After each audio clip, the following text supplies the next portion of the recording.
হ্যাঁ, এখানেই ফাঁসি হবে সেই বীর বিপ্লবী ক্ষুদিরামের। 1908 সালে 30শে এপ্রিল প্রফুল্ল চাকি ও ক্ষুদিরাম বোস অত্যাচারিত কিংসফোর্ডকে লক্ষ্য করে বোমা ছুঁড়েছিল, কিন্তু দুর্ভাগ্যবশত ওই দিন গাড়িতে 2 জন ব্রিটিশ মহিলা তাদের মৃত্যুতে অনুতপ্ত হন। পুলিশের হাতে ধরা পড়ার আগে আত্মহত্যা করেন প্রফুল্ল চাকি। অন্যদিকে 25 মাইল পথ হেঁটে ক্লান্ত ক্ষুদিরাম ধরা পড়ে পুলিশের হাতে। অত্যাচার সহ করেও সঙ্গীদের নাম করেননি, একটি বারের জন্য অবশেষে ফাঁসির সাজা ঘোষণা হয়।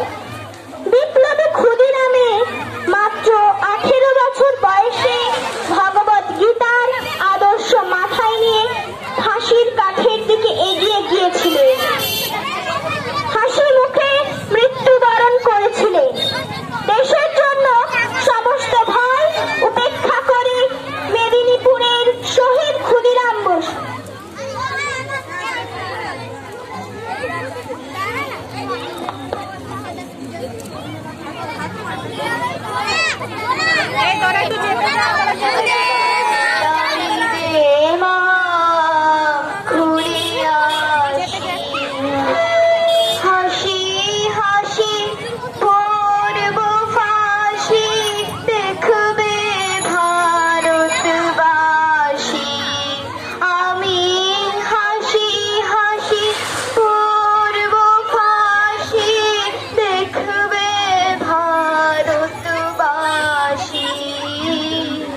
একবার বিদায় দে মা।